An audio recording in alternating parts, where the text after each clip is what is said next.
Hello student, atomic structure में last जो class थी उसमें अपन ने डिस्कस कर लिया था डी ब्रोगली हाइपोथेसिस। जो आज की अपनी क्लास होगी उसमें अपन हाइजेनबर्ग अनसर्टेनिटी प्रिंसिपल और फिर डिस्कस करेंगे अपन इसके बाद में क्वांटम संख्या को। ठीक है, तो सबसे पहले बात करते हैं अपन, देखो बात करते हैं अपन हाइजेनबर्ग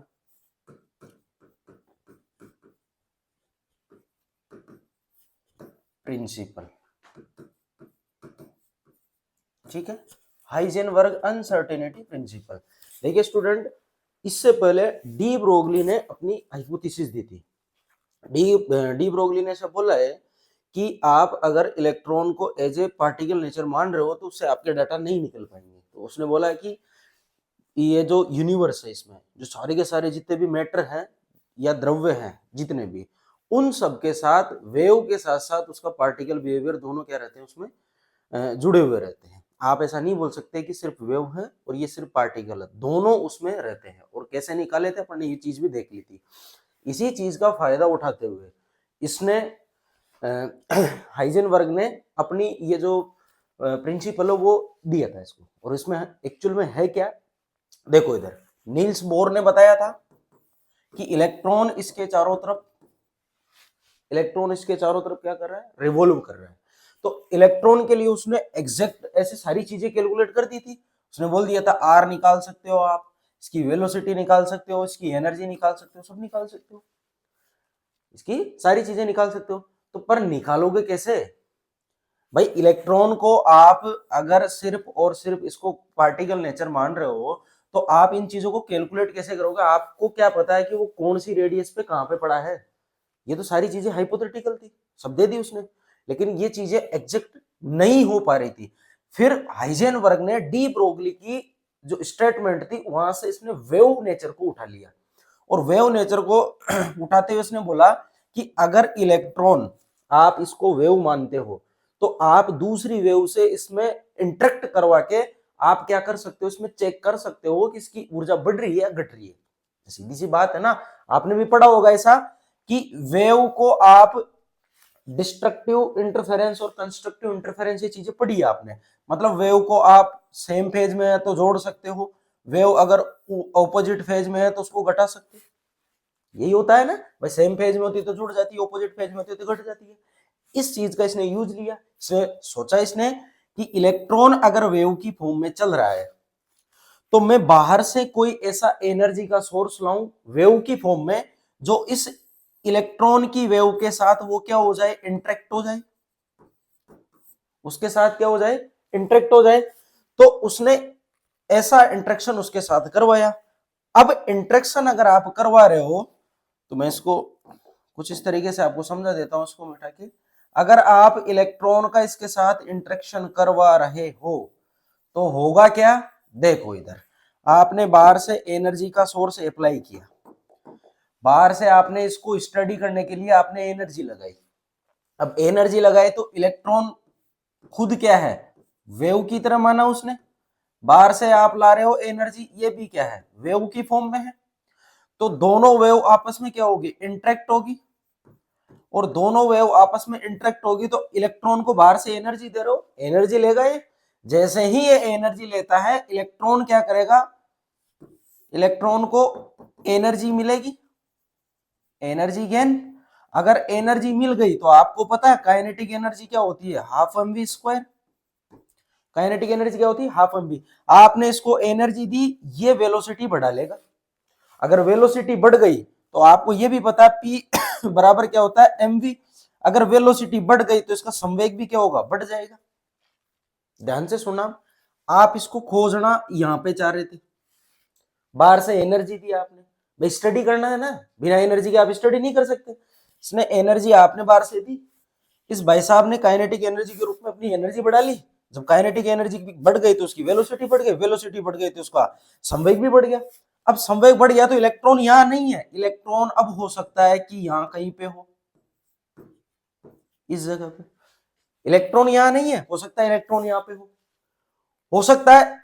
एक चीज ध्यान से समझना, हो सकता है इलेक्ट्रॉन, ये तो एनर्जी बढ़ने पे हुई है। मैंने बताया ना दो तरीके से, कंस्ट्रक्टिव इंटरफेरेंस, डिस्ट्रक्टिव। कंस्ट्रक्टिव का मतलब होता है समान पेज में, यानी उसकी एनर्जी बढ़ जाएगी। डिस्ट्रक्टिव में क्या होगा उसकी एनर्जी घट जाएगी। तो एनर्जी घट जाएगी तो इधर रह जाएगा, वो कहीं कम स्पीड ले लेगा, सिंपल सी बात है। तो उसने एनर्जी यहाँ पे बढ़ा ली। अब एनर्जी बढ़ा ली, ढूंढना आप यहाँ पे चाह रहे थे, भाई साहब कहां चले गए, यहाँ पे चले गए। तो आप एग्जैक्ट इलेक्ट्रॉन की संवेग या इलेक्ट्रॉन की स्थिति को एक साथ कैलकुलेट नहीं कर सकते। आपने यहां पे इसको आर इस फिक्स पोजीशन पे कैलकुलेट करना चाहा, पर इन्होंने क्या किया, एनर्जी लेके इसकी वेलोसिटी बढ़ा के संवेग को ही चेंज कर लिया। तो दोनों में कहीं ना कहीं तालमेल बैठ नहीं रहा है इसका। तो हाइजेनबर्ग ने ऐसा बोला कि आप एग्जैक्ट कैलकुलेशन के पीछे क्यों भग रहे हो, वो तो आपको मिलेगा नहीं। आप यहां पे क्या करो, इसकी प्रोबेबिलिटी बता दो कि इलेक्ट्रॉन इस जगह पे मिल सकता है। लिख देता हूं, इलेक्ट्रॉन इस जगह पर मिल सकता है। और अगर इलेक्ट्रॉन इस जगह पर मिल सकता है तो उन्होंने बोल दिया कि आप ऐसी जगह जहां पे इलेक्ट्रॉन आपको मिल सकता है उसकी संभावना सर्वाधिक है, उसको कक्षक बोल दो। उस जगह को क्या बोल दो, कक्षक। तो उसने क्या बोल दिया, इसको कक्षक। मिल सकता है उस जगह को क्या बोलते हैं, कक्षक बोलते हैं। और जहां नहीं मिल रहा है उसको नोड बोलते हैं। तो कुछ पल्ले पड़ा कुछ हाइजेनबर्ग। इसका स्टेटमेंट आप लोग ऐसे पढ़ते हो कि ये बिल्कुल ऐसा ही है कि हाइजेनबर्ग अनसर्टेनिटी प्रिंसिपल क्या है कि आप मोमेंटम और इसकी जो पोजीशन है उसको एक साथ कैलकुलेट नहीं कर सकते साइमल्टेनियसली, नहीं कर सकते। बस इतना सा पढ़ते हो आप। लेकिन ये एक्चुअल में है क्या भला, इसने क्वांटम केमिस्ट्री के द्वार खोल दिए। इसने ये चीज बोली है ना, आप इलेक्ट्रॉन की सिर्फ आप ऐसा संभावना बता सकते हो। इसी चीज को लेते हुए सारी की सारी पूरी क्वांटम केमिस्ट्री कक्षक को साई मानते हुए सोल्व कर गई। इसी कक्षक को किससे डिनोट करते हैं अपन, साई से डिनोट करते हैं। याद आया कुछ। तो ये जो कॉन्सेप्ट था ये किसने दिया था, हाइजेनबर्ग अनसर्टेनिटी प्रिंसिपल का, हाइजेनबर्ग का है कि आप इनको एक साथ कैलकुलेट नहीं कर सकते। क्यों नहीं कर सकते, मैंने बता दिया आपको। आई बात समझ में। अब बात करते हैं इसके स्टेटमेंट की। देखिए इसका स्टेटमेंट क्या है, according to Heisenberg we cannot find exact position and momentum of electron simultaneously, यानी साथ साथ एक साथ, है ना। अपन उसको फाइंड आउट नहीं कर सकते, ठीक है। तो इसके अंदर कुछ अनसर्टेनिटी रह जाएगी, आप इसको फाइंड आउट नहीं कर सकते, इसमें अनसर्टेनिटी रह जाएगी। और वो अनसर्टेनिटी किसके बराबर होगी, h/4 के या तो बराबर होगी या उससे ज्यादा होगी। तो इसने क्या बोला, तो इसमें अनसर्टेनिटी रह जाएगी और वो क्या है, वो है डेल्टा x और डेल्टा p ग्रेटर देन और इक्वल h/4। ठीक है। आप इनको एग्जैक्ट नहीं निकाल सकते, इसमें अनसर्टेनिटी रहेगी, क्योंकि आपने अभी जस्ट मैंने बताया ना, इलेक्ट्रॉन एनर्जी लेके वो बढ़ा लेता है, उसकी वेलोसिटी बढ़ा लेता है, मोमेंटम चेंज हो जाता है, पोजीशन वहां नहीं रह पाती है। तो आप एग्जैक्ट निकाल ही नहीं सकते ना। आप ऐसा नहीं बोल सकते कि एक्स और पी एग्जैक्ट ये है, नहीं, आप उसमें अनसर्टेनिटी दिखाओगे। आई बात समझ में। अगर आपको एग्जैक्ट ही पता चल गया तो आप तो भगवान हो, फिर तो पढ़ने की जरूरत नहीं इन चीजों को। भाई एग्जैक्ट पोजीशन निकाल रहे हो, एग्जैक्ट इलेक्ट्रॉन का वहां पे मोमेंटम निकाल रहे हो, तो फिर आप साई के बारे में क्यों पढ़ते हो, आप नोड कॉन्सेप्ट क्यों पढ़ते हो, क्या पढ़ते हो वहां पे, आप यही तो पढ़ते हो कि कक्षक किसे बोलते हैं, जहां इलेक्ट्रॉन के पाए जाने की संभावना सर्वाधिक हो उसे कक्षक बोलते हैं, जहां इलेक्ट्रॉन के पाए जाने की संभावना न्यूनतम होती है उसे नोड बोलते हैं। ये चीजें बाद में ये चीजें आई है ना, तो आप इनको एग्जैक्ट नहीं निकाल सकते, ठीक है। तो ये डेल्टा एक्स जो क्या है, ये है अनसर्टेनिटी इन पोजीशन, और डेल्टा पी क्या है, अनसर्टेनिटी इन मोमेंटम। ठीक है। तो आप इसको नोट डाउन करिए, फिर एक और इसमें मॉडिफिकेशन करते हैं अपन।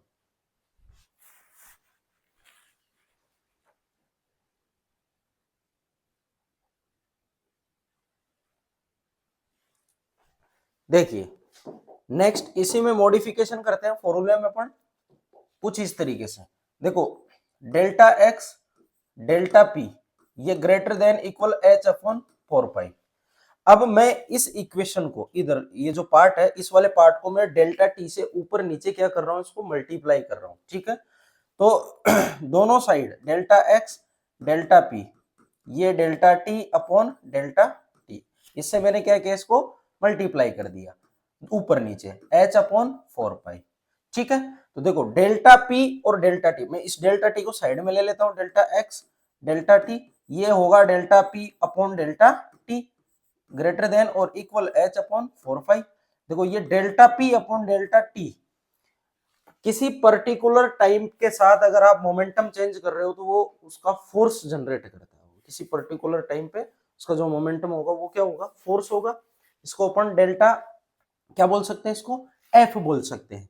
तो डेल्टा एक्स डेल्टा टी और ये हो गया delta F greater than equal H upon 4 पाई, यही होगा।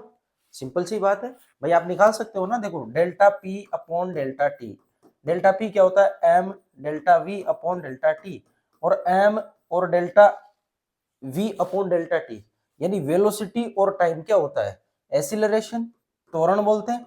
तो एम ए हो जाएगा, और एम ए क्या होता है, एफ होता है। न्यूटन के सेकंड लॉ से आप निकालते हो, सेकंड लॉ न्यूटन का क्या है, ये फोर्स के बारे में बताता है, F equal to M A होता है। तो मैं इसकी जगह एफ रख सकता हूँ। ठीक है, डेल्टा की फॉर्म में ले रहे हो तो डेल्टा एफ। अब डेल्टा एफ बल इंटू विस्थापन, force into displacement, delta F और डेल्टा एक्स ये क्या होता है, वर्क होता है। यानी मैं बात कर सकता हूँ एनर्जी, वर्क और एनर्जी तो रिलेट रहते हैं आपस में एक दूसरे, इनकी जगह मैं डेल्टा ई लिख सकता हूँ, चूंकि delta E equal to delta F into delta T, sorry delta X, delta X यानी एनर्जी या वर्क क्या हो गया, फोर्स इनटू डिस्प्लेसमेंट। तो इसकी जगह लिख सकता हूं तो delta T delta E H upon 4 पाई। तो एक फॉर्मूला ये भी हो गया, यानी टाइम और एनर्जी का आप यहां से रिलेशन निकाल सकते हो। ठीक है, तो एक फॉर्मूला ये है, इसको नोट डाउन करिए, फिर बात करते हैं नेक्स्ट।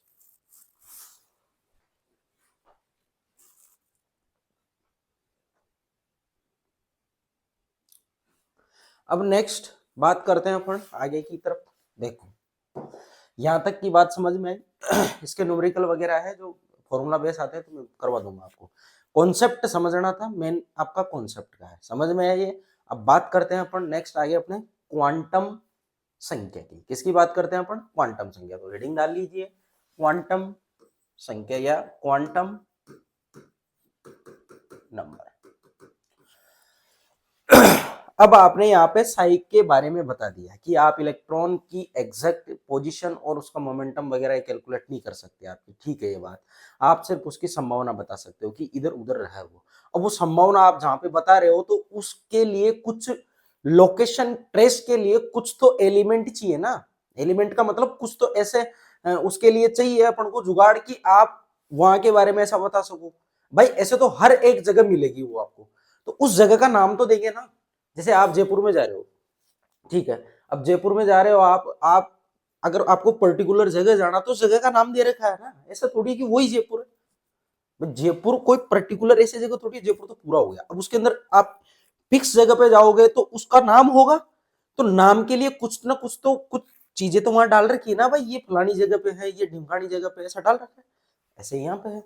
इलेक्ट्रॉन तो आपको हर जगह मिलेंगे, पर एक पर्टिकुलर एरिया के अंदर इलेक्ट्रॉन मिल रहा है उसके लिए कुछ नंबर की रिक्वायरमेंट रहती है, उसका एड्रेस बताने के लिए उन्हीं को बोला जाता है क्वांटम संख्या। क्या बोलते हैं, क्वांटम संख्या। तो ये अपन को क्या बताती है, ये एनर्जी के बारे में बताती है अपन को, ये उसकी क्या बोलते हैं इसको, इसकी रेडियस के बारे में बताती है, ये उसकी शेप को बताती है।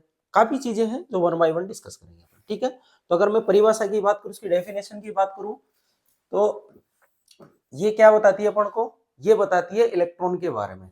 ठीक है, तो यहां लिख लेते हैं अपन quantum number explain energy of orbital comma radius of orbital and spin of electron etcetera. यानी ये अपन को किसके बारे में बताएगी, ये बताएगी अपन को ऑर्बिटल्स के बारे में, ठीक है, कि उसकी रेडियस क्या है, उसकी एनर्जी क्या है, वो स्पिन किस तरीके से कर रहा है, क्लॉकवाइज घूम रहा है, एंटी क्लॉकवाइज घूम रहा है। इन सबको एक्सप्लेन करने के लिए चार टाइप की अपन को क्या दी हुई है, क्वांटम नंबर दी हुई है, चार टाइप की, ठीक है। तो मैं लिख देता हूं, quantum number classified in 4 type. और चार प्रकार कौन से हैं, लिख लीजिए आप। प्रिंसिपल क्वांटम नंबर, दूसरा है एजीमुथल क्वांटम नंबर, तीसरा है मैग्नेटिक क्वांटम नंबर, और लास्ट वन अपना स्पिन क्वांटम नंबर, ठीक है। मुख्य क्वांटम संख्या, दिगंशीय क्वांटम संख्या, मैग्नेटिक यानी चुंबकीय क्वांटम संख्या, और स्पिन क्वांटम संख्या मतलब चक्रण क्वांटम संख्या। इसको अपन n से दर्शाते हैं, इसको l से दर्शाते हैं, इसको m और इसके चरणों में l, और इसको m और इसके चरणों में s से दर्शाते हैं। आई बात समझ गए। तो n l m l और m s, या इसको s से भी दर्शाते हैं, ऐसे अपन इनको दर्शाते हैं। इनको नोट डाउन करिए, फिर वन बाय वन स्टार्ट करते हैं।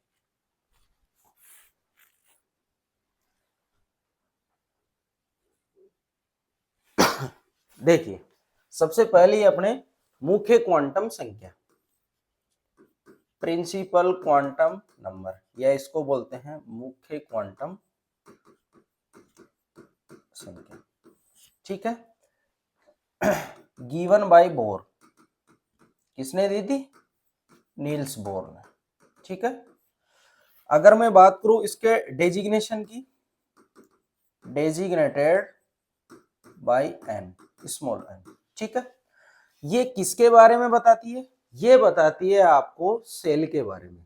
ये किसी कोष या सेल की क्या बताती है, एनर्जी बताती है, उसकी रेडियस बताती है, और उसमें इलेक्ट्रॉनों की कितनी संख्या आप भर सकते हो, एटसेट्रा एटसेट्रा, सारी चीजें बताती है। तो इसमें लिख लेना आप,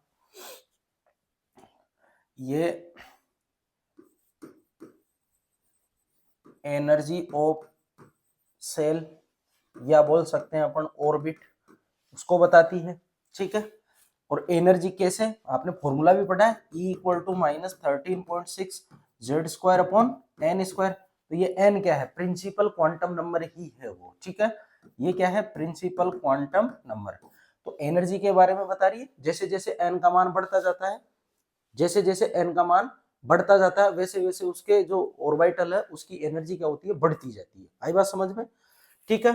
दूसरी बात करें अपन, size of shell, size of shell या ऑर्बिट, उसके बारे में बताती है।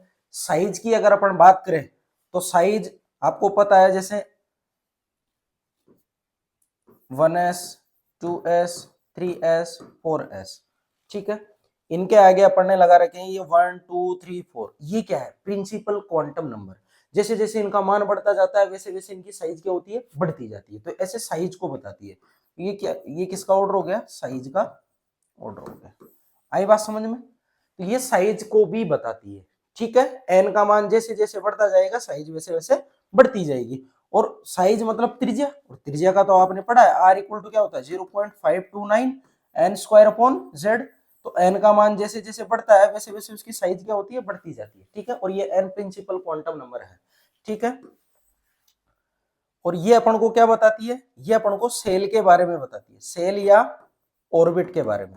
और कैसे बताती है, तो n बराबर 1 2 3 4 5, अगर आप मान ऐसा रखते हो तो एक पे क्या आएगा, एक पे आता है के सेल, क्या आता है, के सेल, ठीक है। और अगर आप दो रखते हो तो दो पे क्या आएगा, के एल एम, ऐसे लिख दो, के एल, इसके लिए m, इसके लिए n, और इसके लिए o। ऐसे ही सेल के बारे में बताती है, ठीक है। सेल या ऑर्बिट के बारे में अपन को एक्सप्लेन करती है। नेक्स्ट, किसी सेल के अंदर मैक्सिमम इलेक्ट्रॉन कैसे फाइंड आउट किए जाते हैं, आप प्रिंसिपल क्वांटम नंबर से निकाल सकते हो। तो मैं लिख देता हूं, maximum number of electron in shell या ऑर्बिट, वो कैसे निकालोगे, 2n²। अगर बात करें अपन n इक्वल टू 1, 2, 3 और 4, यानी सेल कौन सा होगा, K L M N। तो मैक्सिमम इलेक्ट्रॉन कैसे निकालोगे, 2n², 1 का स्क्वायर 1, तो 2, इधर निकालोगे 8, इधर निकालोगे 18 और इधर निकालोगे 32। ठीक है, तो ये मैक्सिमम इलेक्ट्रॉन आप इससे निकाल सकते हो, किसकी हेल्प से, प्रिंसिपल क्वांटम नंबर की हेल्प से। आई बात समझ में। तो बस प्रिंसिपल क्वांटम नंबर का योगदान यहां तक ही है। यह आपको कक्षक की या ऑर्बिटल की ऊर्जा बताएगा, ऑर्बिटल की आपको आकार बताएगा। अभी तक आकृति की बात नहीं की, अपन शेप की बात नहीं कर रहे, सिर्फ ये साइज को बताता है। ठीक है, चाहे सेल हो, भाई आप सेल वर्ड काम में लो या ऑर्बिट लो या आप कक्षक लो, क्योंकि आगे चल के अपन इन्हीं चीजों को, सेल को डिवाइड करेंगे किसमें, सब सेल में, और सब सेल डिवाइड होगा किसमें, ऑर्बिटल में। आई बात समझ में। तो चीज अगर साइज किसी सेल की बढ़ रही है तो ऑब्वियस बात है उसके अंदर कौन होंगे, उसके अंदर कक्षक होंगे, तो कक्षक का भी क्या होगा, आकार बढ़ेगा। ठीक है, तो इनको आप उससे रिप्लेस कर सकते हो। तो ये थी प्रिंसिपल क्वांटम नंबर, इसको नोट डाउन करिए। फिर बात करते हैं एजीमुथल क्वांटम नंबर की।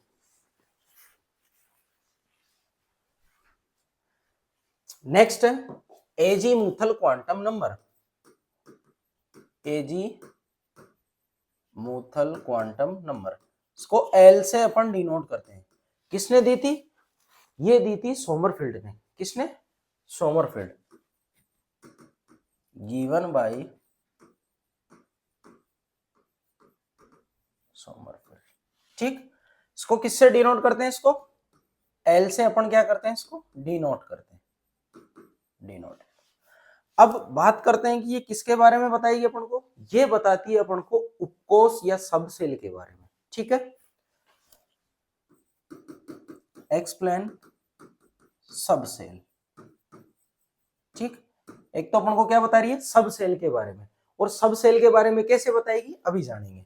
दूसरा, ये अपन को बताती है शेप ऑफ सब सेल, या मैं बात करूं शेप ऑफ ऑर्बिटल, यानी जो सब सेल होगा उसके अंदर ऑर्बिटल होगी, तो ऑर्बिटल की आकृति क्या होगी, उनकी शेप क्या होगी। तो बोल सकते हैं कि ये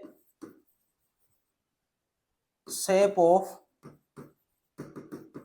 ऑर्बिटल को भी अपन को बताती है। अब शेप ऑफ ऑर्बिटल कैसे है वो सारी चीजें भी डिस्कस करेंगे। अब कुछ पॉइंट है वो पहले लिख लो, क्योंकि तुम्हारे एग्जाम में डायरेक्ट क्वेश्चन पूछता है, आरपीएससी में तो यहां से सीधा क्वेश्चन पूछता है वो, कि दे देगा इनमें से कि शेप ऑफ ऑर्बिटल यानी कक्षक की आकृति किस क्वांटम संख्या से निकाली जाती है, तो किससे निकालते हैं, एल से निकालते हैं, ऐसे क्वेश्चन पूछता है वो। ठीक है ना, तो ये चीजें आप नोट डाउन कर लीजिएगा। उसके बाद बात करते हैं कि इसकी वैल्यूज क्या होगी। इसकी जो वैल्यूज होगी वो होगी वैल्यू, एल की जो वैल्यू होगी कहां से कहां होगी, 0 टू, देखो इसकी जो वैल्यू होगी 0 टू n-1, इसकी वैल्यूज होगी 0 से लेके n-1 तक होगी। आई बात समझ में। फिर बात करते हैं अपन कि सब सेल के अंदर कितने ऑर्बिटल होंगे, वो आप कैसे फाइंड आउट करोगे। तो उसको फाइंड आउट करने के लिए यहाँ पे एक फॉर्मूला दिया हुआ है, वो फॉर्मूला याद रख लीजिएगा आप, मैं लिख देता हूं, total number of orbital in a subshell, किसी उपकोष में कितने कक्षक होंगे उसके लिए फॉर्मूला दे रखा होता है 2l+1। आई बात समझ में, 2l+1। और यहीं से आप निकाल लेना किसी सब सेल के अंदर अधिकतम इलेक्ट्रॉनों की संख्या, यानी मैक्सिमम इलेक्ट्रॉन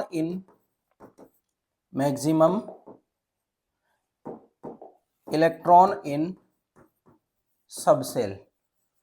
कुछ नहीं करना, एक कक्षक के अंदर 2 इलेक्ट्रॉन आते हैं, चाहे कोई सा भी हो, एस हो, पी हो, डी हो, कोई सा भी हो, एक कक्षक में, याद रखना, नॉट उपकोष या सब सेल, उसकी बात नहीं कर रहा मैं। देखो सब सेल अलग चीज है और कक्षक अलग चीज है। दोनों का कॉम्बिनेशन आप अगर बिठाओगे, आप बोलोगे कि उपकोष ही तो कक्षक है। अरे नहीं, उपकोष कक्षक नहीं है, उपकोष कक्षकों से मिलके बना है। आई बात समझ में? तो एक कक्षक के अंदर आप बोल सकते हो कि उसमें 2 इलेक्ट्रॉन होते हैं, क्योंकि 2 ही भरने होते हैं अपन को। आप अगर उसके अंदर मन की मर्जी से इलेक्ट्रॉन भरोगे तो फिर इन चीजों को पढ़ने की जरूरत नहीं, आपको तो सारा ही पता है कि किस जगह पे कितने इलेक्ट्रॉन है। आप सिर्फ संभावना बता सकते हो कि एक क्लॉकवाइज घूम रहा है तो एक एंटी क्लॉकवाइज होगा। संभावना आपके 2 इलेक्ट्रॉन क्यों भरते हो आप? अरे भाई, एक बॉक्स के अंदर हो सकता है 3 भी भर दे, ऐसे भी तो भर सकते थे। 2 ही क्यों भरे भाई? 2 इसलिए भरे हैं आपने कि आपको ये पता चल जाए कि एक अगर क्लॉकवाइज घूम रहा है तो दूसरा किधर घूमेगा? Anti clockwise. पॉसिबिलिटी भाई, इलेक्ट्रॉन की पॉसिबिलिटी तो बता रहे हैं अपन भाई। एक अगर क्लॉकवाइज घूम रहा है तो दूसरा एंटी क्लॉकवाइज, दोनों की संभावना अपन बता सकते हैं भाई। क्लॉकवाइज भी घूम सकता है, एंटी क्लॉकवाइज घूम सकता है, इसलिए ऐसा लिखते हैं। अगर आपने दोनों के दोनों ऐसे लिख दिए और दोनों के दोनों ऐसे लिख दिए, मतलब आपको तो एग्जैक्ट पता चल गया इलेक्ट्रॉन कहां घूम रहा है। आप तो भगवान हो, ऐसा पॉसिबल नहीं है। कुछ सोचो थोड़ा सा, ठीक है? तुम भी बच्चों को पढ़ाने लायक एग्जाम की तैयारी कर रहे हो तो थोड़ा बहुत सोचो। तुम ऐसे घोटा मारने से कुछ नहीं होता। ये कॉन्सेप्चुअल चीजें हैं, आप इनकी सिर्फ संभावना बता सकते हो। एक क्लॉकवाइज है तो दूसरा एंटी क्लॉकवाइज होगा। आई बात समझ में? तो एक उसमें ऑर्बिटल में कितने इलेक्ट्रॉन भरोगे आप? 2। आई बात समझ में? जब आपको ये पता चल गया है कि एक ऑर्बिटल में 2 इलेक्ट्रॉन है तो इतने ऑर्बिटल यानी 2l+1 ऑर्बिटल के अंदर कितने इलेक्ट्रॉन होंगे? 2 से गुणा कर दो, कुछ नहीं करना। 2l+1, बात खत्म। तो 2 से इसको क्या कर देना? गुणा कर देना। ठीक है, आप इसको नोट डाउन करिए। एक फॉर्मूला और देखते हैं इसका।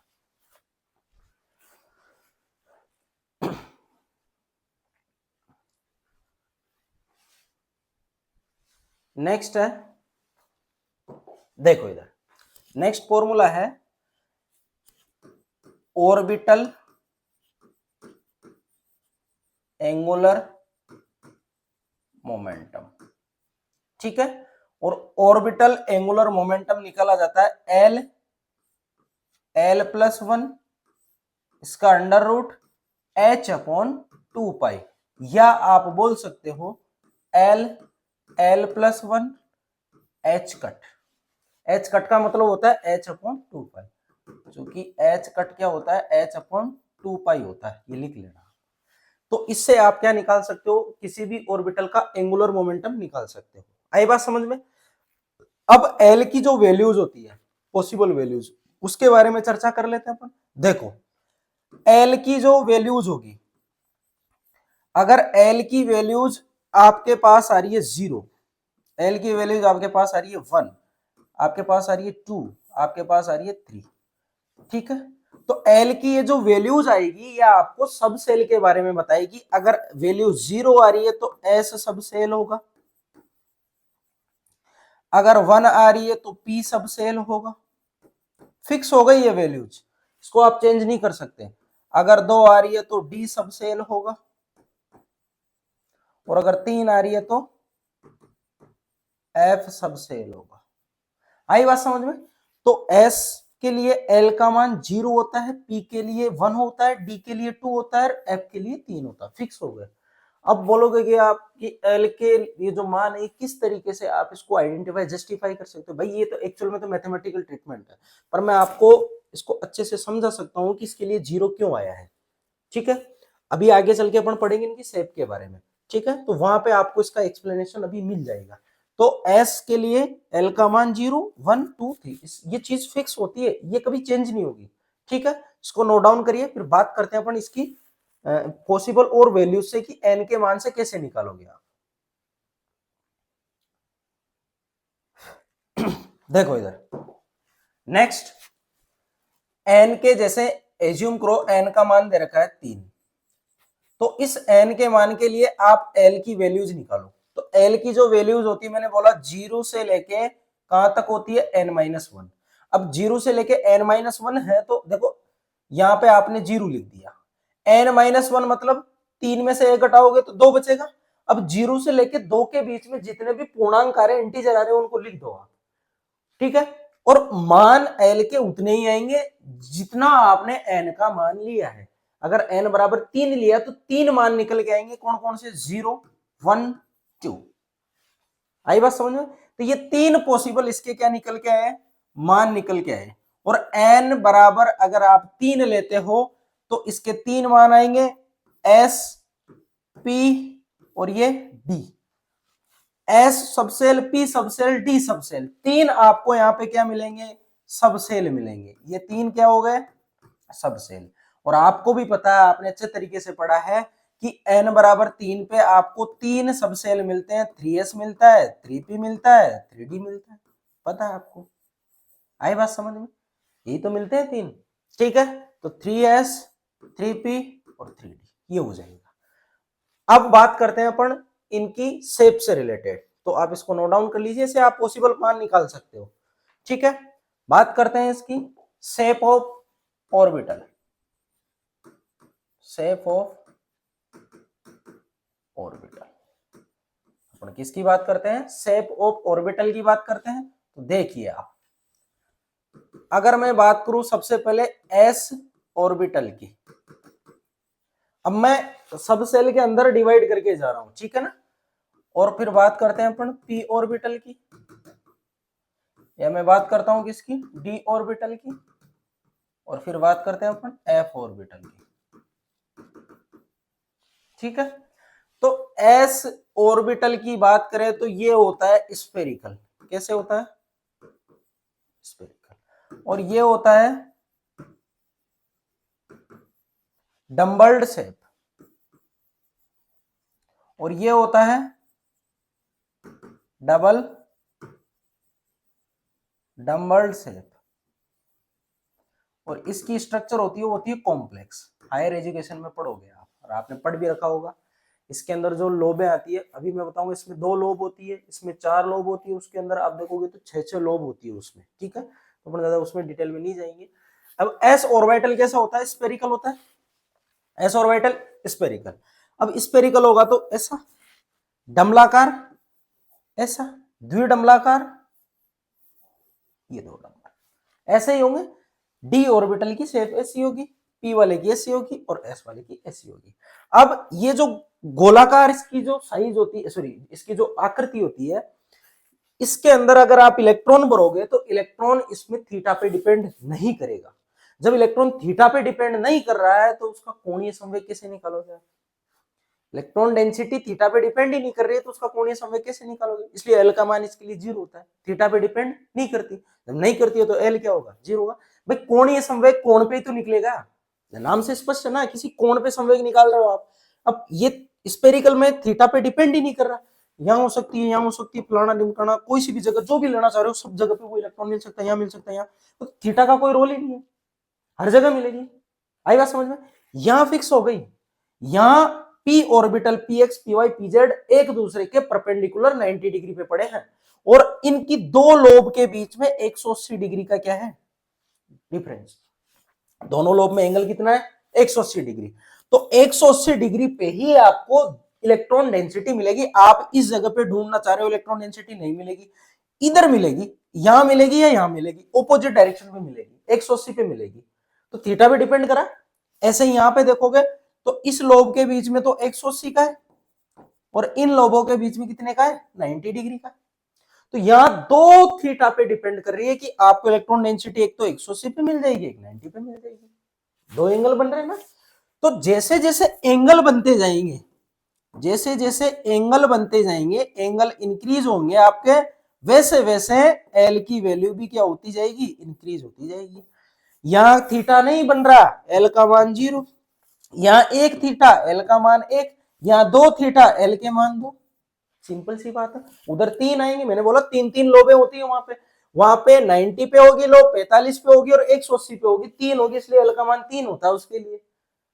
आया समझ में? तो ऐसे एल के मान होते हैं। आई बात समझ में? तो याद रहेगा एल का मान, भूलना नहीं है। एस के लिए 0, इसके लिए 1, इसके लिए 2, क्योंकि इसमें 180 डिग्री का एक ही एंगल बनता है।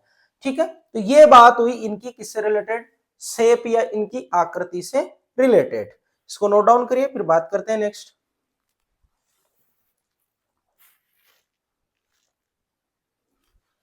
नेक्स्ट बात करें अपन, ये जो सब सेल है इनके अंदर ऑर्बिटल कौन कौन से होंगे। ठीक है, सब सेल के अंदर ऑर्बिटल। अब मैं बात कर रहा हूं यहां पे देखो एस सबसेल की, मैं बात कर रहा हूं यहां पे पी सबसेल की, और इधर बात कर रहे हैं अपन डी सबसेल की। एफ वाले की अपन बात नहीं करेंगे, वो तुम्हारे सिलेबस में भी नहीं है, हायर एजुकेशन में आप उसको पढ़ते हो, ठीक है। अब देखो एस सबसेल, इसके अंदर कोई ऑर्बिटल नहीं होता, ये खुद ही अपने आप में ऑर्बिटल है, अंदर डिवाइड नहीं है इसमें। यानी एस सबसेल को आप क्या बोल सकते हो, इसी को आप एस ऑर्बिटल बोल सकते हो, ठीक है। यानी आप एस सबसेल बोलो या एस ऑर्बिटल बोलो, बोथ आर करेक्ट, दोनों सही है, ठीक है। और इसको अपन दिखाते हैं कैसे, ऐसे एक डिब्बे से, बट डिवाइड ही नहीं है ना, तो एक डिब्बे से दिखाएंगे।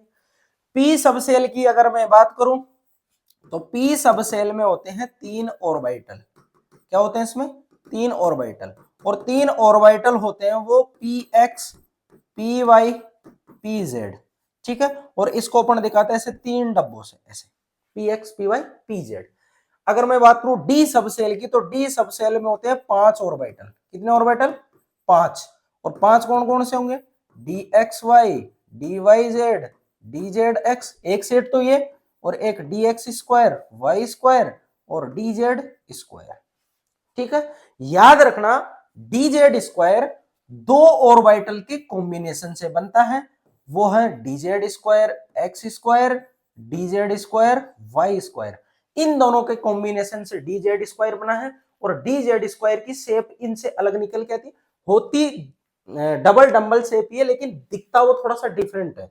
और उसकी ऐसी स्ट्रक्चर क्यों दी गई है, जब मैं आपको नोडल प्लेन वगैरह पढ़ाऊंगा तब अच्छे से उसको एक्सप्लेन करूंगा कि ऐसा क्यों दिया गया, ठीक है। तो कितने ऑर्बिटल, आपको 5 ही रखने, याद रखना। ये डी जेड स्क्वायर 2 से मिलकर बना है, तो इन दोनों को एक कंप्लीट ऑर्बिटल माना है डी जेड स्क्वायर। तो ये जो 3 मैंने अलग बनाए हैं, ये होते हैं बिटवीन दी एक्सिस, अक्षों के मध्य। कहां होते हैं, बिटवीन दी एक्सिस। और ये कहां होते हैं, अलोंग दी एक्सिस। ये अक्षों पे होते हैं, ठीक है, और ये अक्षों के मध्य होते हैं। तो ये ऐसे आप इनको आइडेंटिफाई कर सकते हो कि पी के अंदर 3 ऑर्बिटल होते हैं, डी के अंदर 5 ऑर्बिटल होते हैं। अब आप खुद ही बता दो, इलेक्ट्रॉनों की संख्या नहीं निकलेगी कहने में। और ये कैसे निकालते हैं अपन, पी सबसेल में इलेक्ट्रॉन, सॉरी, इसमें जो अपना सबसेल होगा उसके अंदर ये जो ऑर्बिटल इनकी संख्या कैसे निकालते हैं, वो आप अभी मैंने जस्ट बताया ना आपको फॉर्मूले से, 2l+1 से निकाल सकते हो। और 2l+1 से कैसे निकालोगे, s के लिए l का मान कितना होता है, 0 होता है। s के लिए अगर आप निकालोगे तो 0 होता है, 0+1 तो कितने, एक ही इसमें क्या रहा, ऑर्बिटल। तो मैंने बोला ना s सबसेल जो होता है वो s ऑर्बिटल। इसके लिए निकालो, p के लिए l का मान 1 होता है फिक्स, तो 2 × 1+1 कितना हो जाएगा, 3। तो p में कितने ऑर्बिटल, 3, तो 3 यहाँ पे आपको दिखाई दे रहा है, ठीक है। ऐसे d के लिए निकालोगे तो 2 × 2+1, 2 × 2 कितना, 4 + 1 = 5। तो कितने ऑर्बिटल हो गए, 5 ऑर्बिटल। तो इससे आप निकाल सकते हो आराम से। और मैंने बोला एक के अंदर 2 इलेक्ट्रॉन भरते हैं अपन, एक के अंदर 2 इलेक्ट्रॉन। तो देखो इसमें 2 इलेक्ट्रॉन भरेंगे, इसके अंदर अधिकतम कितने इलेक्ट्रॉन भर सकते हैं, 6 इलेक्ट्रॉन। मैंने बताया था फॉर्मूला भी, आप इसको 2 से गुणा कर दो, निकल जाएगा आराम से। तो इसमें अधिकतम आप 6 इलेक्ट्रॉन भर सकते हो, और उसमें अधिकतम आप 10 इलेक्ट्रॉन भर सकते हो। इसको नोट डाउन करिए, फिर बात करते हैं next.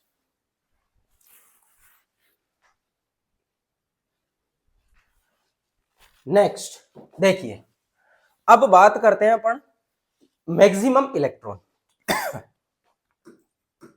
Maximum electron in subshell. और वो कैसे निकालेंगे, वो निकालेंगे 2l+1 से।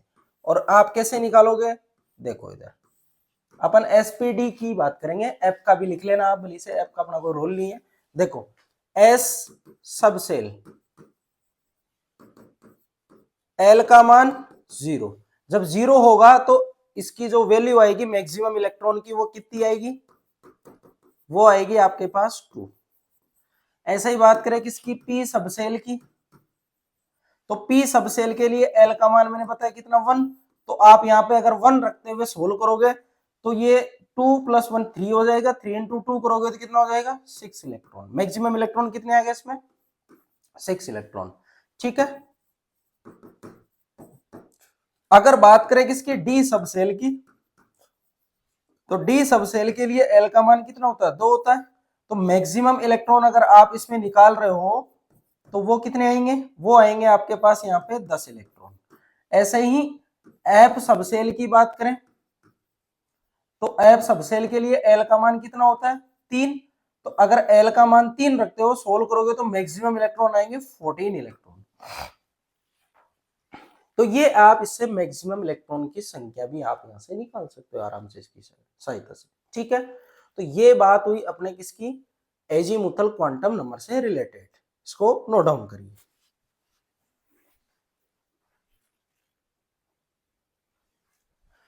ठीक है, तो अपन ने चीजें देख ली इसमें। देखो इसने क्या बताया, इसमें शेप के बारे में बताया, इसने आपको इलेक्ट्रॉनों की संख्या बता दी, और इसने आपको ऑर्बिटल के बारे में बता दिया कि किसी सबसेल में कितने ऑर्बिटल हो सकते हैं।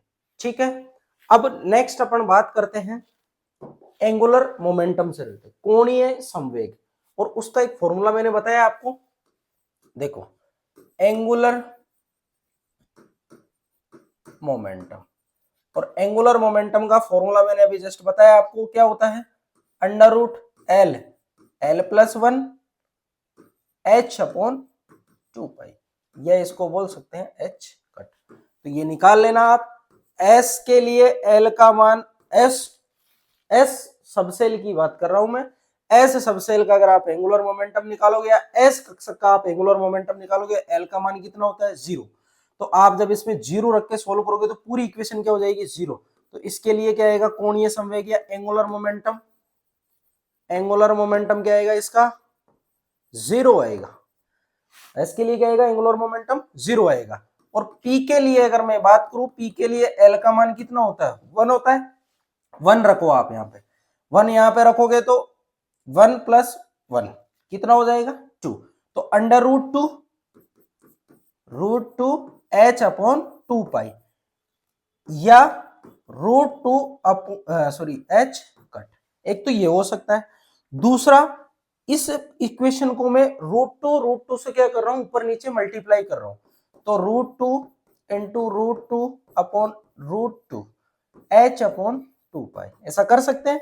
देखो इस रूट से ये गया, इस रूट से 1/2 ना, रूट का मतलब क्या होता है पावर 1/2, 1/2 और 1/2 को जोड़ोगे तो कितना हो जाएगा 1 हो जाएगा। ये क्या बचेगा 2 अपॉन √2 एच अपॉन 2 पाई। तो इस 2 से ये 2 कटा तो क्या बचा एच अपॉन √2 पाई। तो ये भी इसकी वैल्यू हो सकती है ना, इसको सोल्व कर लेना है, अभी थोड़ी सी मैथमेटिक्स है, ऐसा भी हो सकता है वो। नेक्स्ट बात करें अपन किसकी, डी की। डी के लिए एल का मान कितना होता है 2 होता है। तो अगर मैं बात करूं इसके लिए निकालोगे आप मान, तो 2 रखोगे तो कितना आएगा, ये 3 प्लस 2 सॉरी 3 प्लस 1 कितना हो गया, सॉरी कितना रखोगे 2 रखोगे ना, 2 प्लस 1 3 हुआ, 3 को आप किससे मल्टीप्लाई करोगे 2 से, कितना आएगा √6 एच अपॉन 2 पाई, या आप एच कट लिख देना पीछे। आई बात समझ में। तो ऐसा आपके एग्जाम में डायरेक्ट क्वेश्चन पूछता है कि डी ऑर्बिटल के लिए एंगुलर मोमेंटम का मान कितना होता है, एफ के लिए कितना होता है, फॉर्मूले में रख के निकाल सकते हो सिंपल। इसको नोट डाउन करिए, फिर बात करते हैं नेक्स्ट मैग्नेटिक क्वांटम नंबर।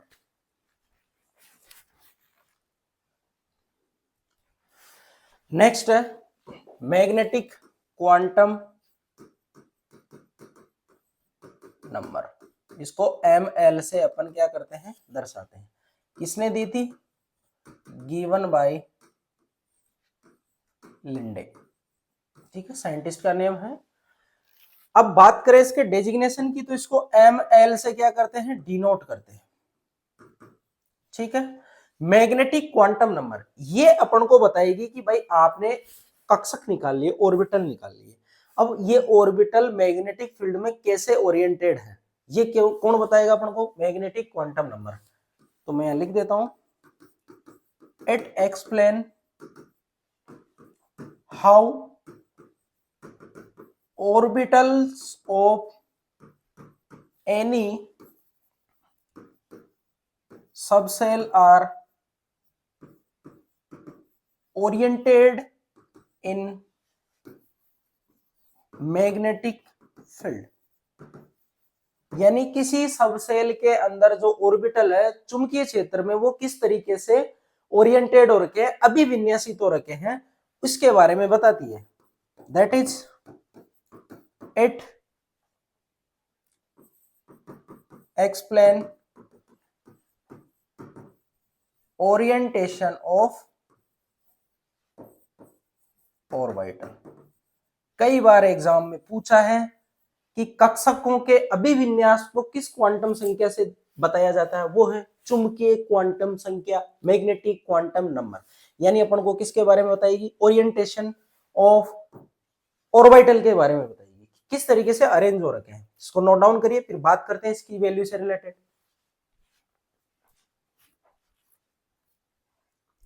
देखो अब बात करते हैं अपन कि इसकी वैल्यूज क्या होगी। तो वैल्यूज ऑफ ml, तो इसकी जो वैल्यू होती है वो होती है plus L to 0 to minus L. यानी अपन बोल सकते हैं आपको प्लस एल लेना है, 0 लेना है और माइनस एल। इसके मिड में जितने भी मान आ रहे हैं उन सबको लेते हुए चलना है। प्लस एल से लेके 0 और माइनस एल तक इसके सारे मान पॉसिबल होंगे। और ये कैसे निकालेंगे, ये निकालने के लिए सिंपल सी बात है, देखो अपन निकाल लेते हैं एल की अलग अलग वैल्यूज के लिए। देखो अगर मैं बात करूं किसकी, एल बराबर 0 की, तो एल बराबर 0 पे आएगा अपने एस कक्षक, या मैं बात करूं एस सबसेल, क्या आएगा एस सबसेल। अगर मैं एल बराबर 1 की बात करूं तो क्या आएगा अपने पी सबसेल, क्या आएगा पी सबसेल। और एल बराबर 2 पे क्या आएगा अपने डी, और एल बराबर 3 पे अपने क्या आएगा एफ। यही आएंगे, ये अपन ने पढ़ा है। देखो इधर एल का मान आप 0 रखो, इधर 0 रखो, इधर 0 रखो, तो सारे 0 आएंगे। तो एम का जो मान होगा एस के लिए वो 0 होगा। तो ये इंपॉर्टेंट है, ये चीज याद रखना कि एस सबसेल के लिए एल का मान 0 होता है, एम एल का मान भी 0 होता है, याद रखना है। आई बात समझ में। अब बात करते हैं अपन इसकी, एल बराबर 1, एल बराबर 1 रखते हो आप तो देखो +1 0 और -1, 3 ही मान होंगे। और यही 3 मान आपको बताएंगे P X P Y P Z के बारे में। बाय डिफॉल्ट अपन क्या करते हैं, इसको पी जेड मान लेते हैं, होता नहीं है मान लेते हैं। आप इसमें से किसी को भी P X P Y P Z बोल सकते हो, लेकिन बहुत सी बुकों में या आप जब भी पढ़ोगे तो जेड एक्सिस को एज ए रेफरेंस माना जाता है, इसलिए पी जेड को आप 0 मान सकते हो, ठीक है। ऐसे अदरवाइज आप पी एक्स पी वाई और पी जेड इन तीनों के मान आप +1 0 -1 आप कोई सा भी मान सकते हो। ऐसा नहीं है कि ये इसी का फिक्स हो गया, नहीं, पी जेड को एज ए रेफरेंस मानते हुए सारी चीजें पढ़ी जाती है, इसलिए पी जेड के लिए बोल देते हैं कि 0 होता है, ठीक है। तो पी के अंदर जो उसके सबसेल में 3 कक्षक हैं, उन 3 कक्षकों का मान आ गया अब +0 -1। तो ये एमएल के मान है, किसके लिए पी के लिए। तो पी के लिए एमएल के कितने मान आएंगे, 3 मान आएंगे, याद रखना आप। और अगर मैं बात करूं इसके लिए, तो इसके लिए देखो +2 +1 0 -1 -2 कितने मान आएंगे 5।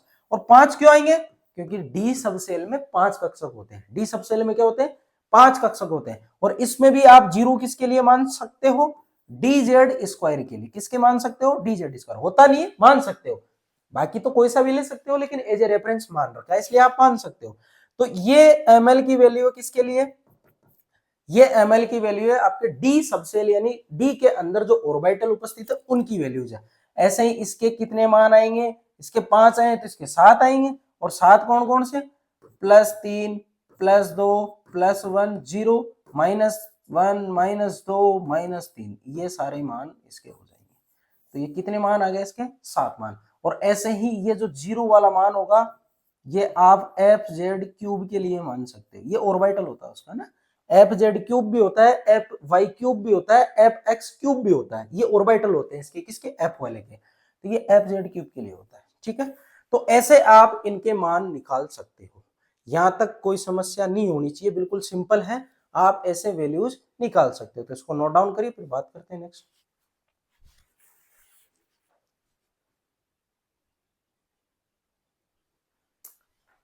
ये बात हुई अपने मैग्नेटिक क्वांटम नंबर से रिलेटेड। अब लास्ट अपने बची है स्पिन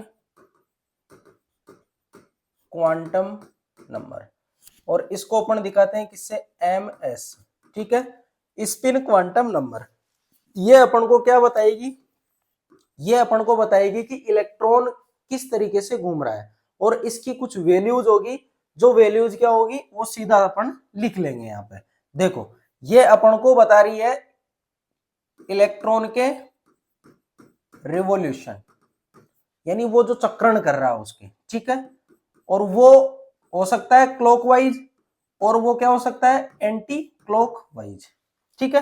अब एक इलेक्ट्रॉन है, एक इलेक्ट्रॉन के बारे में आपको बताना है कि वो इलेक्ट्रॉन किस साइड घूम रहा है, तो आपके पास एक ही तरीका बचता है, भाई इलेक्ट्रॉन तो है उस जगह पे, मतलब इलेक्ट्रॉन की प्रायिकता कितनी हो गई, भाई इलेक्ट्रॉन उस जगह पे है तो उसकी जो प्रोबेबिलिटी होगी, प्रोबेबिलिटी वो कितनी होगी, 1 होगी, यानी प्रायिकता कितनी होगी इसकी 1। अब आपके पास कोई चीज की प्रायिकता 1 है, तो उसकी प्रायिकता 1 है, तो आप उसके बारे में कैसे पूरा ऑथेंटिक तरीके से बोल सकते हो कि नहीं ये क्लॉकवाइज ही घूम रहा है, नहीं बोल सकते। ऐसा बोल दोगे तो आप तो भगवान हो गए, आपको तो सब कुछ पता है, पढ़ने की जरूरत नहीं है, ठीक है। आप तो ऐसे एग्जाम हॉल में सोच सोच के सारे क्वेश्चन ऐसे बैठे बैठे कर दोगे, पढ़ने की जरूरत ही नहीं है। आई बात समझ में, जबकि ऐसा नहीं होता है। आप इस प्रोबेबिलिटी को आप दो भागों में डिवाइड करोगे, और दो भागों में आप आधा बोलोगे क्लॉकवाइज, आधा बोलोगे एंटी क्लॉकवाइज, तो प्रायिकता 1 है, तो आधी प्रायिकता क्लॉकवाइज की है, आधी प्रायिकता एंटी क्लॉकवाइज की है, इसीलिए इसके सिर्फ 2 ही मान होते हैं, और वो आधा आधा होता है, हाफ हाफ होता है। हाफ इसीलिए होता है ना, ऐसे तो मान 3/2 भी हो सकता था, 4/5 भी हो सकता था, कुछ भी जो भी आपके माइंड में हो सकता था, लेकिन 1/2 क्यों हुआ, क्योंकि प्रायिकता 1 है, और अगर प्रायिकता 1 है तो आप क्लॉकवाइज मानोगे तो उसको प्लस हाफ से दिखाएंगे, आप अगर एंटी क्लॉकवाइज मानोगे तो उसको किससे दिखाएंगे, माइनस हाफ से दिखाएंगे। तो इसकी दो वैल्यूज होती है, एक प्लस हाफ और एक माइनस हाफ, तो एस की सिर्फ दो ही वैल्यू होगी, वो कौन सी होगी, एक तो प्लस हाफ होगी और एक होगी minus half, clockwise anti clockwise. और इलेक्ट्रॉन को जब भी अपन इसके स्पिन के साथ दिखाएंगे तो उसकी मुंडी अगर ऐसे ऊपर रहेगी, या आप ऐसे आधे से भी दिखा सकते हो, दोनों तरीके से, ये इससे भी दिखा सकते हो, इससे भी दिखा सकते हो। तो इनका अगर मुंडी ऊपर आपने की है तो वो प्लस हाफ, अगर इनकी मुंडी आपने ऐसे नीचे कर दी तो वो माइनस हाफ। आई बात समझ में, तो ऐसे आपको इलेक्ट्रॉन के बारे में बताना होगा, ठीक है। तो ये इलेक्ट्रॉन की प्रायिकता से रिलेटेड एमएस के दो ही मान होंगे, प्लस हाफ और माइनस हाफ। इसको नोट डाउन करिए, फिर बात करते हैं नेक्स्ट। नेक्स्ट अपना, जैसे अपन ने निकाला था ऑर्बिटल एंगुलर मोमेंटम, ऐसे ही निकलता है स्पिन एंगुलर मोमेंटम। और स्पिन एंगुलर मोमेंटम कैसे निकलता है, वो निकलता है s+1 इसका अंडर रूट h/2 या h कट, सिंपल उसके जैसा ही l+1। और s क्या है यहाँ पे, s है यहाँ पे टोटल स्पिन, कुल चक्रण। और कुल चक्रण कैसे निकालते हैं, जितने भी इलेक्ट्रॉन है उन सबका चक्रण जोड़ दो, s1 s2 plus s3 plus s4 सब जोड़ दो। और जोड़ना कैसे, जो प्लस हाफ में उसको प्लस रख दो, जो माइनस में उसको माइनस रख दो, ऐसे सीधा जोड़ दो और s का मान यहाँ पे रख दो। आई बात समझ में, ये स्पिन एंगुलर मोमेंटम हो गया। ऐसे ही एक फॉर्मूला है स्पिन मल्टीप्लिसिटी, मल्टीप्लिसिटी, ये आपके आगे काम में आएगी जब मैं आपको हुंस मल्टीप्लिसिटी लॉ पढ़ाऊंगा। स्पिन मल्टीप्लिसिटी कैसे निकालते हैं, 2s+1 या निकालते हैं n+1। और यहाँ s क्या है, s है आपका टोटल स्पिन, यहाँ क्या है ये टोटल स्पिन, और n क्या है, number of unpaired electron, unpaired electron. इस n को प्रिंसिपल क्वांटम नंबर मत मान लेना, n का मतलब यहाँ पे क्या है, नंबर ऑफ अनपेयर्ड इलेक्ट्रॉन्स है। तो इससे आप स्पिन मल्टीप्लिसिटी भी निकाल सकते हो। नेक्स्ट एक फॉर्मूला और है मैग्नेटिक मोमेंट का, मैग्नेटिक मोमेंट, और उसका फॉर्मूला इसको म्यू से दर्शाते हैं, वो भी आप लिख लो, n+2 बोर मैग्नेटॉन। सिर्फ फॉर्मूला लिख लो, बाकी चीजें अपन बाद में डिस्कस करेंगे। तो ये फॉर्मूले स्पिन मल्टीप्लिसिटी कैसे निकालते हैं, इसको अपन फाइंड आउट करते हैं। नेक्स्ट देखो, ये एक बार उतार लो आप, देखो स्पिन मल्टीप्लिसिटी, स्पिन मल्टीप्लिसिटी ये कैसे निकालेंगे, ये निकालेंगे अपन, देखो मैं दो एग्जांपल ले लेता हूं अलग अलग, तो दोनों फॉर्मूले का यूज आ जाएगा। जैसे देखो इलेक्ट्रॉन मैंने ऐसे भरे हैं, और एक इलेक्ट्रॉन मैंने ऐसे भर दिया, एक की मुंडी ऊपर एक की मुंडी नीचे, ठीक है ना, आगे पढ़ेंगे अपन ये चीजें, सिर्फ मैं निकालना सिखा रहा हूँ क्योंकि हुंड्स मल्टीप्लिसिटी लॉ में आएगा। देखो इसकी मुंडी ऊपर है इसका प्लस हाफ, इसकी मुंडी ऊपर है इसका प्लस हाफ, तो देखो स्पिन मल्टीप्लिसिटी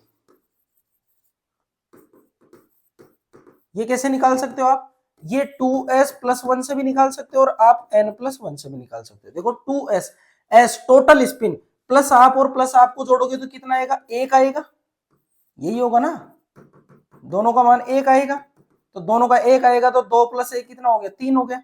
और n क्या है, नंबर ऑफ अनपेड इलेक्ट्रॉन, अयुग्मित इलेक्ट्रॉन कितने, 2 हैं, तो आप ऐसे भी कितना आ रहा है, 3 आ रहा है।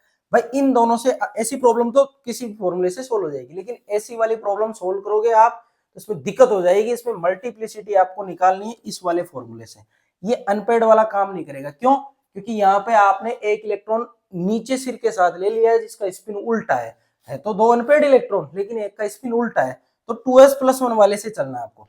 तो मल्टीप्लिसिटी कैसे निकालेंगे, 2, एक की मुंडी ऊपर है तो प्लस हाफ, दूसरे की नीचे है तो माइनस हाफ, ठीक है, प्लस 1, कुछ नहीं करना, प्लस हाफ और माइनस हाफ दोनों को अगर आप जोड़ोगे तो कितना आएगा, 0 आएगा, तो 0 आएगा तो ये तो कट गया सारे, बचा क्या सिर्फ एक, तो इसकी मल्टीप्लिसिटी कितनी आई, सिंगल, ठीक है, एक आई है इसकी स्पिन मल्टीप्लिसिटी। तो स्पिन मल्टीप्लिसिटी आप ऐसे निकाल सकते हो, इस वाले में n+1 से आपका काम नहीं होगा, आपको ये फॉर्मूला, इसलिए मैंने दोनों लिखवाए हैं, ठीक है, इनसे आप निकाल सकते हो। तो ये अपने बात हुई पूरी चारों क्वांटम संख्याओं से रिलेटेड।